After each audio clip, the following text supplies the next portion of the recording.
Welcome back everyone to Searching for Faith. If you're new here, I'm Tracy, and today's video is going to be all about our love for God and our love for others.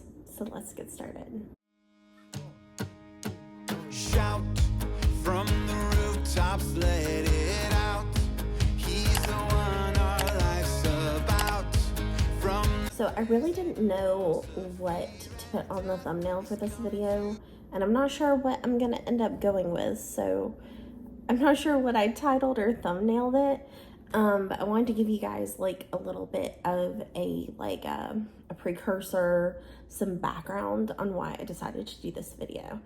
If you live in the States, we just had an election and tensions are high, and tensions had been building for quite a while prior, and I'm sure it's not going away anytime soon.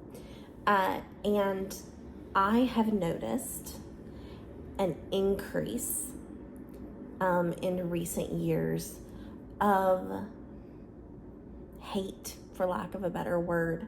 And I would like to say that all of that hate speech and derogatory language and bullying is only from non-Christians, but sadly a lot of it is from Christians. And the situation that kind of brought this all to the forefront of my mind and made me want to do a video with you guys is that I had a friend recently who is a conservative Christian homeschool mama of 3, pastor's wife, like from a liberal point of view, as Christian as it comes. And also just a very compassionate, loving, kind-hearted person, like the kind of person who wouldn't hurt a fly. And when they do hurt somebody, they feel horribly bad about it and guilty and do whatever they can to like make amends. Like they're just that kind of person. But they're also like they really support like classical education, and so they support critical thinking, and they were actually a certified teacher before they became a homeschool mom. So they are very like, when you like, they are all about like making sure that what you're reading online, that you're paying attention to the sources, and like thinking critically about what you're seeing and being careful about trusting everything that you see on the internet. They commented on a post, and I'm going to keep all of this generic because I did originally like record what happened, but I don't want to send any more like hate out into the world or any more negativity, and I don't want anybody going after anybody, which is like the opposite of what this video is about. But basically this person saw a post that was made that looked inaccurate, and it was like doctored on some level and was misleading in how it was posted and when it was posted. And so she posted some information, saying that she didn't think that what was posted may be accurate, and that she couldn't find information to like support it. Kind of reacted just in a very like open-minded, like critical thinking kind of way. The other Christian mom who posted it made the original post that this person commented on, took that comment and then blasted it online, made a video essentially bullying this person for speaking against what they originally posted. And then this person, this friend, got flooded with hate comments and negative comments and bullying. And like it went as far as like I have seen people who just post an honest response to something, an honest comment, get death threats and like hateful comments and speech. And the sad thing is that you go back and you look at who is saying these hateful bullying things to people, and a lot of times their profiles will fully say that they are a Christian person, that they're a parent, that they're a lover of Jesus, that they're a homeschool parent, whatever, like fully like on their profile showing that they are a lover of God and that they are a Christian. But then they are showing the opposite of what their profile says by speaking hate, bullying, belittling, doing all the things. And I feel like I've seen more and more and more of this. I feel like it is rampant on the internet. And I recently heard somebody else say in a video, she was saying that in the past, we used to look at the internet as bullying was going to be easier for people on the internet because of the anonymity. Am I saying that word? The autonomy, you know, that they could hide behind their profiles, that they could be unknowns and hiddens, and that was what made it easier for people to bully on the internet. But she pointed out that now it's less of that, and it's more just people out in the open, fully profiles visible, speaking hate. And what seems odd in today's age is that when somebody disagrees with you, you feel, and I'm saying you in like a generic, like it feels like the masses these days, a person, when somebody says something or does something that is in contrast to what they think or feel or believe, or goes against what they think or feel or believe, that person feels justified in spouting hate and bullying and belittling the other person on the internet. And the question here that we need to address is, as Christians, are we ever justified in going after somebody else? Are we ever justified in bullying somebody who disagrees with us? Are we ever justified in belittling somebody else? Are we ever justified in stalking them and sending them messages? I don't think that anybody would question, are we allowed to be hateful? Are we allowed to send death threats? That should be a given, but some people are actually doing those things, and they're legitimately feeling justified. And I would like to say it's like the big stuff, like the political stuff, but it's not even, I mean, that's bad enough, but it's not even that. Like sometimes it's like, you don't like to wear the same clothes I do, or you don't like to listen to the same music I do. It like can be like the tiniest thing, and they will feel justified to go after this other person on the internet. And the internet as a whole is this poisonous, toxic place where we can't trust anything anymore. It's hard to find true, trustworthy sources, and people are so full of division and passion for their personal beliefs and convictions that they feel justified in attacking other people online. So what I wanted to do to remind all of us as Christians is we are going to do a mini Bible study on 3 very important verses in the Bible, or passages in the Bible, where Jesus and Paul and probably John all directly address this particular issue. So we're going to do this little mini Bible study on these 3 passages from the Bible and see what the Bible has to say about, are Christians ever justified in going after other people because they don't believe what they believe? Are you ever justified in that?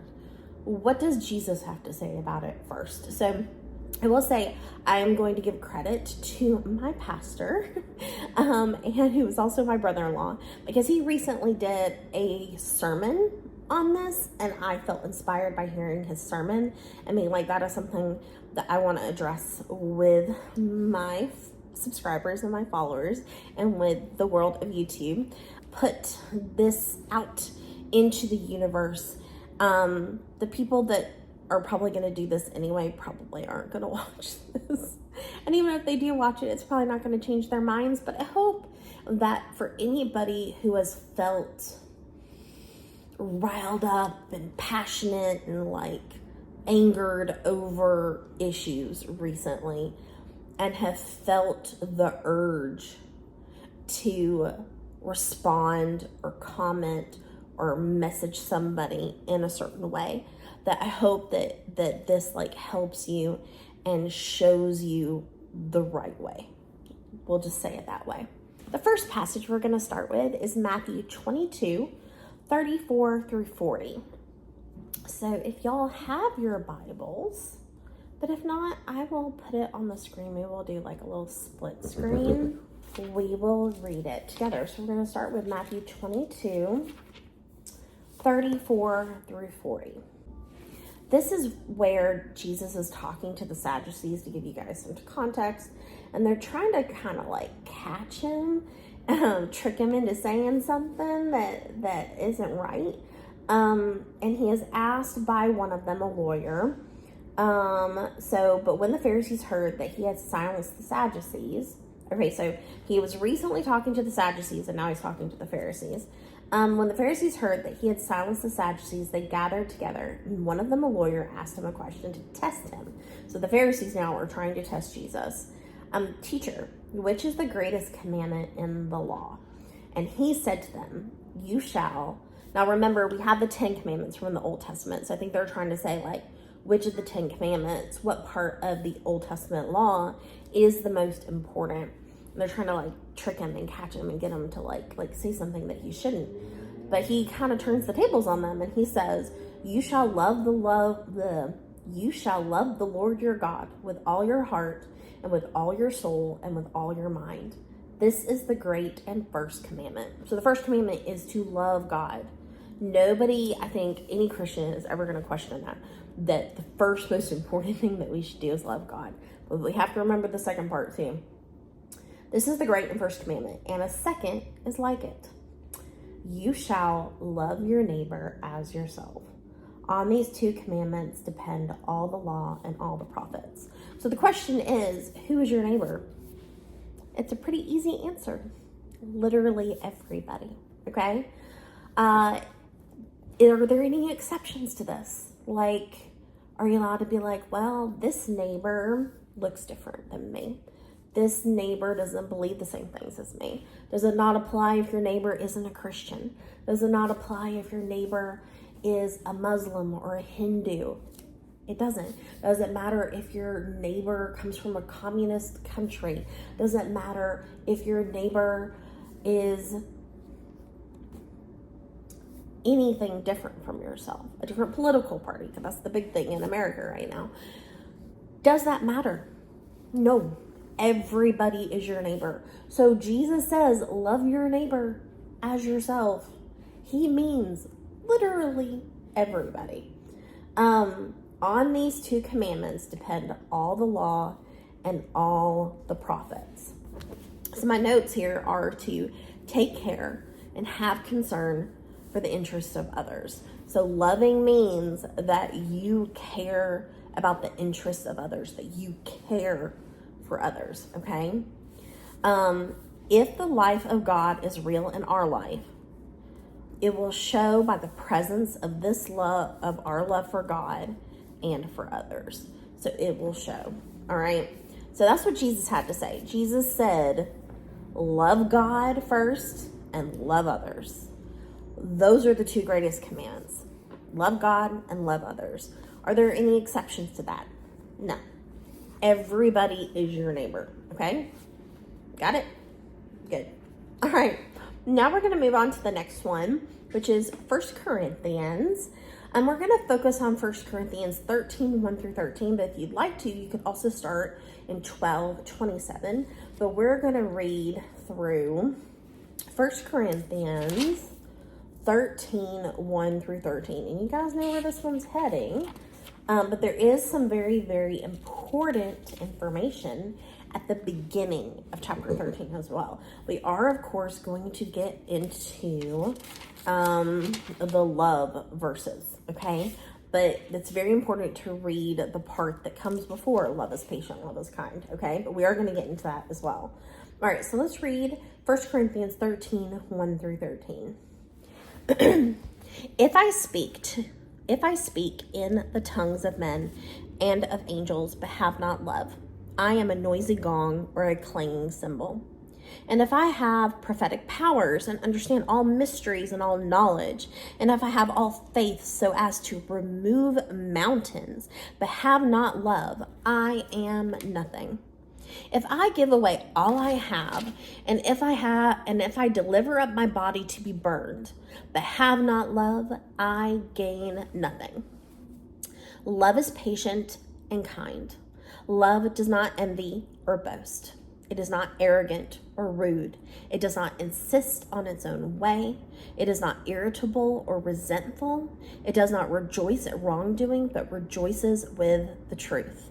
Love bears all things, believes all things, hopes all things, and endures all things. Love never ends. As for prophecies, they will pass away. As for tongues, they will cease. As for knowledge, it will pass away. For we know in part, and we prophesy in part. But when the perfect comes, the partial will pass away. When I was a child, I spoke like a child. I thought like a child. I reasoned like a child. When I became a man, I gave up childish ways. For now we see in a mirror dimly, but then face to face. Now I know in part, then I shall know fully, even as I have been fully known. So now faith, hope, and love abide, these three, but the greatest of these is love. Okay, so we're looking at the love chapter, right? The way of love. We're going to break this down and go into some more detail. All right, so the first thing that you need to be aware of is that in 1 Corinthians 13, the word for love in Greek that they're using here is the agape love. There are 4 words for love in Greek. The first one is, and I may be saying these wrong, so I apologize if you're like, I'm a Greek major or I studied Greek in college and you're totally butchering these. I apologize, okay? The first one is eros, and that's like romantic love, like sexual love. You have the storge, which is familial love, like family, mother, child, that kind of thing. The next one is the philia, which is like a friendship, brotherly, camaraderie, that kind of love. And then the fourth one is agape. And agape refers to love without changing, unconditional love. So great it can be given to the unlovable or unappealing. Loves even when rejected, does not expect anything in return. Okay, so we need to be aware when we're reading 1 Corinthians that we are talking about that agape love, okay? Let's look at this one verse at a time. So, if I speak in the tongues of men and of angels but have not love, I am a noisy gong or a clanging cymbal. So what does that mean? That means that even if you have these amazing, wonderful spiritual gifts, it doesn't matter how good a Christian you are, if you don't love others, then everything you do and say is just a clanging cymbal. Everything you do is pointless. You profit nothing. Everything, we were just talking about Ecclesiastes. It's meaningless. Like, what you do has no point if you do not have love, okay? And if I have prophetic powers and understand all mysteries and all knowledge, and if I have all faith so as to remove mountains, but have not love, I am nothing. So even if you have, like Jesus talks about in the New Testament, like in the Gospel, about having faith of a mustard seed could move a mountain. So even if you have the kind of faith that moves mountains, but you don't love or don't have love, then you have nothing. You are nothing. If I give away all I have, and if I deliver up my body to be burned, but have not love, I gain nothing. So even if you give away all your possessions to the poor and go out and live in the desert and become a missionary and minister to, lost tribes or something, but don't have love, then you have nothing. even if you are a martyr, even if you give up your life for the Christian faith, but you don't have love, then it's meaningless. You have nothing. And I know the question is a martyr would obviously have love. A missionary would obviously have love. Somebody who gave up everything they had would obviously have love. But the point is that these are all physical, earthly things that you do, right? And even like the spiritual gifts, like the idea would be like, how could you have a spiritual gift but not have love? How could you have faith but not have love? But the point is that these outward signs mean nothing without love, okay? And then it gets into the section of 1 Corinthians 13 that we read all the time. You hear it quoted all the time. We hear about it. We hear it quoted at weddings. We hear it like we hear these verses all the time. But let's break it down and actually hear it. Let's listen, let's hear, and let's actually take it to heart, okay? So the first part is love is patient and kind. All right, the first thing I want to point out to you is to notice that all of this part right here is action words. We are talking in the first part about the actions of love. And I was told many years ago when I first got married, actually before I got married, I feel like my pastor at the time told me this, but I was told pretty early on, the love is a choice and not an emotion. So remember, we are talking about this agape love. And that means that you are choosing through your actions to love others and to love God. It is a choice. It is an actionable thing. It's not an emotion. We're not talking about feelings here, okay? This is love through action, okay? And it shows through how we love others, how we treat others, okay? So love is patient and kind. What does patient mean? It means you wait it out. It means you see a post from somebody that you don't agree with. You see a comment that gets you riled up. You show patience. And what does that mean? That means you stop. You don't turn into like, on your keyboard and start going crazy and hitting send automatically or posting automatically. It means you step back and you think and you pray and you reflect. And usually you'll have enough sense to walk away and be like, it's not important. My love for God and my love for this person is more important than me putting them in their place or telling them why I think they're wrong in this moment. So patient. So we're applying this to the internet right now. When you see somebody say something, you hear somebody say something, you see a post you don't agree with, patient means you wait, you think, you pray, you reflect, and you wait it out. It's the same thing in everyday real life. Patience means when somebody does something, like your husband does something that's annoying, you don't lash out right away. You're patient and you think and you feel and you wait to see how to respond to something first. And kind. Be kind, be gentle.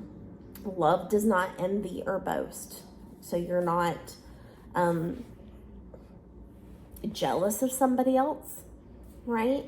But you're also not boastful. So you're not, it's hard because I know it's like, okay, I'm not talking about like, there's a fine line, I guess is what I'm saying. So just be reflective of how you share things on the internet. And I'm not saying that you're not allowed to talk about like your vacations. Like I share about my Disney trips all the time. The same thing, like if I share a new resource, I know that is something that I have the blessing and the resources to do things like go on vacations. Like I shared with you guys my Pacific Coast trip. And I know that is something that not everybody would be able to do. So we just have to remember like to not talk about things or possessions or experiences or whatever those things are in a boastful way. Like, look at me, look how amazing I am, look at all the wonderful things I can afford. Don't rub it in people's faces. Don't be boastful about it. Be kind, be gentle, be humble, and thankful, for what you have. So it does not boast. It is not arrogant. So once again, you're not being like, oh, look, I'm so wonderful. I could be like, I have all these degrees and I'm the expert in everything that I talk about, and you should listen to me because I know what I'm talking about. Don't be arrogant, okay? All right, so this next one is really big, I feel like, and it does not insist on its own way. And I feel like there's like multiple ways to read that. So I'm gonna try to pull it up and tell you like the other ways of putting it. All right, so the other way, so I'm reading the, what is it, the CSV, the Christian Standard Version. But in the NIV, so the Christian Standard Version, it says, does not insist on its own way. The other way of reading it is not self-seeking, it is not easily angered, it keeps no record of wrongs. But yeah, so the way that I read it is that you're not having to prove your point. By saying it does not insist on its own way, we're saying, like the example of being on the internet, seeing something that you don't agree with. Love means that you don't feel the need to force your opinions on others. You don't feel the need to insist on getting your way and proving your point, okay? Is not irritable, so that means you don't get riled up easily. And I'm not saying that these things aren't going to happen. I'm just saying that by showing love, when you do become irritable, because I see and hear things that get me riled up and get me angry too. But by loving, we have the sense to be patient, to step back, to wait for our irritation to calm down before we bestow it on other people, right? We should not be bestowing that irritation on other people. Or resentful, okay? It does not rejoice in wrong. So this is getting into, so the first half is talking about the things that it does do. What does love do? What are the actions of love? These are the things that it does not do, okay? It does not rejoice at wrongdoing. So it doesn't see something that is bad. Y'all will be very happy to know that very soon we are going to be moving. We're going to be in a much quieter, more natural setting. And you won't have to deal with hearing sirens and me like pausing till a really loud one goes by. So you guys will be very thankful and happy to hear that the city noises will be going away in a couple of months. I am very, very happy about that myself. But love doesn't see somebody else fail and rejoice in it. Love doesn't see evil or wrongdoing and take rejoice in that. But rejoices with the truth. And what is the truth? The truth is Jesus. The truth is the gospel.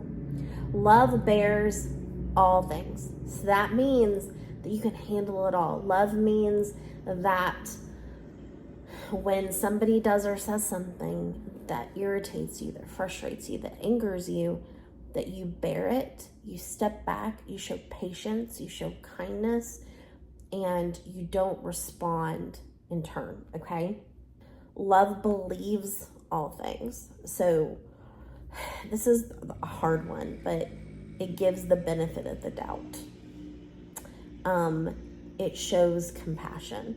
So when somebody responds to something that you post in I don't think I agree with what you're saying, or I don't think that what you're saying is true or accurate, instead of lashing out, instead of blasting their comment and encouraging hate and negativity towards that person, maybe the right, calm Christian thing to do would be to message them privately and be like, I saw your comment. I just wanted to let you know, here are my sources. This is the information that I pulled this from. I understand that, this may be confusing, or maybe you may not agree with my stance, but here is my source for why I posted what I posted. That might be the loving thing to do. And then if the person that you private message is like hateful back towards you, the loving, patient, kind thing to do is just to walk away from that argument. And the way we walk away from arguments on the internet is by hiding or blocking people so you don't have to engage with them. Like if you know that there is a specific person on the internet that really gets your gear, like riles you up and gets you angry on a regular basis, and they're the kind of person that you are going to argue with in a private message or argue with on the internet, the easier thing to do and the loving thing to do so that you don't get into those arguments is to step back, walk away. And it's okay to block. It's okay to hide comments from somebody, okay? Let's see. And it endures all things. Love believes all things, hopes all things, endures all things. Love never ends. As for prophecies, they will pass away. As for tongues, they will cease. As for knowledge, it will pass away. For we know in part and we prophesy in part. But when the perfect comes, the partial will pass away. So it's saying that all of these earthly things or even spiritual gifts that we have while we're on earth will pass away. They are not forever. What's forever? God, Jesus, our salvation, our heavenly home. That's what's forever. And when the perfect comes, Christ, the partial, what was only like basically saying that like what we have now, the spiritual gifts even that we have now, the pleasures that we have now, the things that we enjoy right now are only in part. It's only partial. But when the perfect comes, that partial will pass away. And then he gets into the whole, when I was a child, I spoke like a child. So basically, like, when we were kids, we were ignorant and we didn't know better. But now you're an adult and you know better. So act like an adult. Act like a Christian that loves God and loves others, okay? When I was a child, I spoke like a child. I thought like a child. I reasoned like a child. But when I became a man, I gave up childish ways. For now we see in a mirror dimly, but then face to face. Now I know in part, then I shall know fully, even as I have been fully known. So now faith, hope, and love abide, these three, but the greatest of these is love. All right, so that is 1 Corinthians 13. So let's briefly look at, because this video is going longer than I originally planned, 1 John 4, 19, and 20. So let's go to 1 John 4, 19, and 20. All right. So let's read this together. We love because he first loved us. If anyone says, I love God and hates his brother, he is a liar. For he does not love his brother whom he has seen. For he who does not love his brother whom he has seen cannot love God whom he has not seen. And this commandment we have from him, whoever loves God must also love his brother.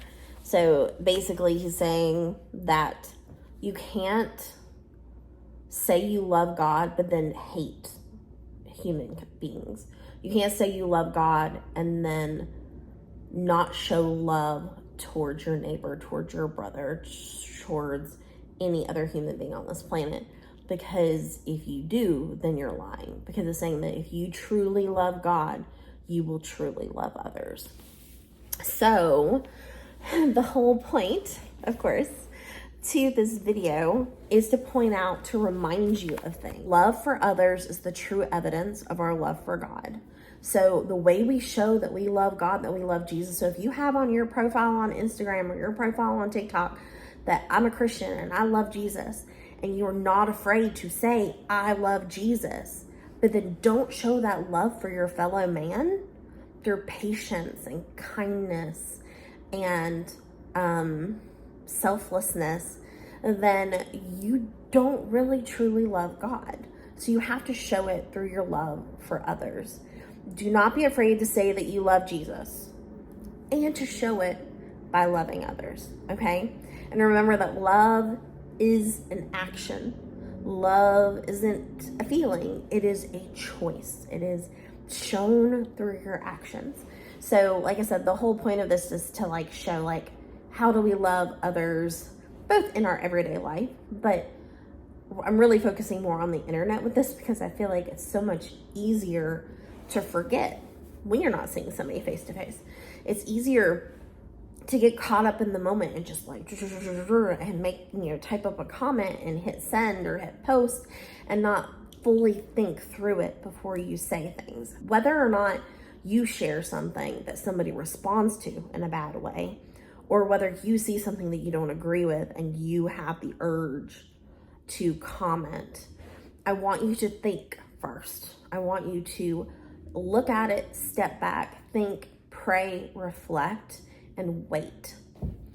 Now, if you genuinely feel like God is telling you to say something, think through it first and say it with love. And if it can be misconstrued in any way as bullying, don't say it, okay? And then if you're not sure how it will be taken publicly, maybe consider private messaging somebody like, I saw this post from you. I don't fully agree with it. Can you share with me what your sources are? Just like think about it and think how you would want somebody to address you. Right? If you're writing a comment and you wouldn't want somebody to say that to you, don't say it. If you wouldn't want somebody to say that to your child or your mother or your sister or your brother, don't say it. Just think and be loving, be kind. That's really it, okay? So love isn't just physical romantic love. It's not just love that we feel for our families. Being a Christian and loving God means loving everyone, and there are no exceptions to that, okay? So even if the person is the worst person on the planet, one, you don't have to engage with those people at all. So if you know that you really don't like this person, one, don't follow them in the first place.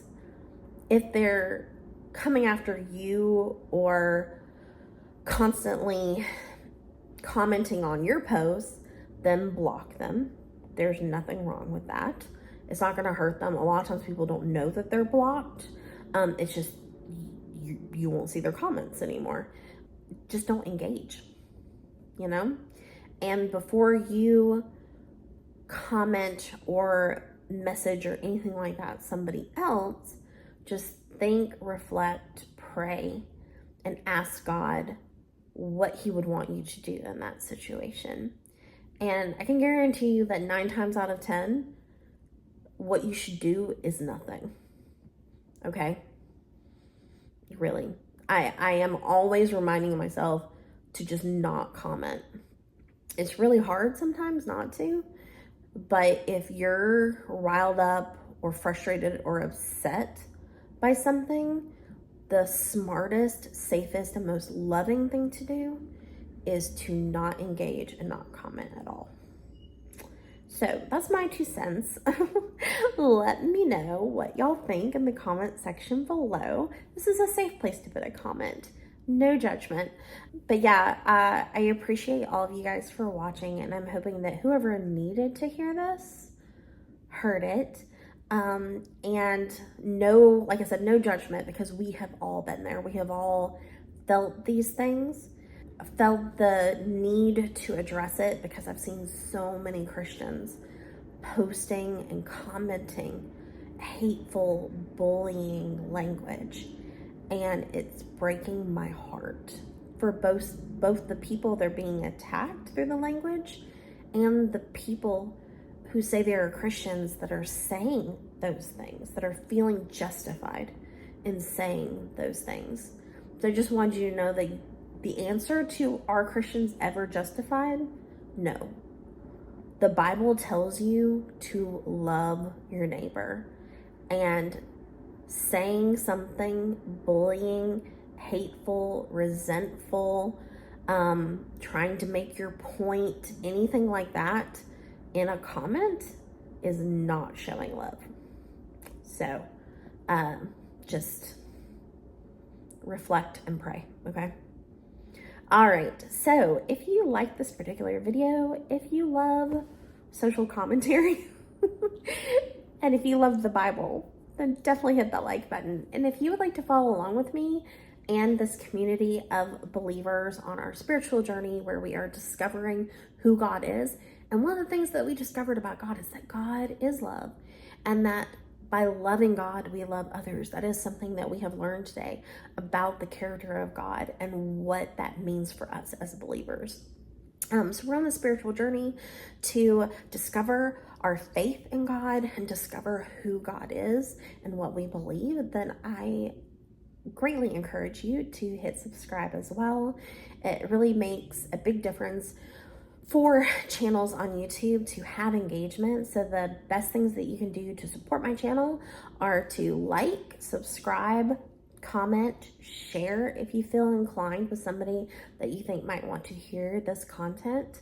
And I do have a Patreon, but we are pausing on paid tiers right now, at least until the new year, just because I've been very, very stressed out lately. And I want to make sure that I'm giving you guys like something that's worth paying for, if that makes sense. But we do have free printables. We have free wallpapers every month, and then every once in a while I give you guys some fun printables here and there. But if you would like to join my Patreon, please go and join that as well. I won't say no to a donation if you so choose, but don't feel obligated in any way. The best, like I said, the best way that you can support the channel is like, subscribe, comment below, and share. So I appreciate all of you. And we are moving into the holiday season. So coming up, I have some Advent Bible studies planned. And then we will also be moving into looking at what my plans for Bible study for the year of 2025 will be. So all of those fun things are to come. So don't forget that God has not forgotten you, and we are in this together. So you can also let me know how I can pray for you in the comment section below. Okay, guys, I wish you all the best, and I hope you have a wonderful week. I'll see you in my next one. Bye. Break us out.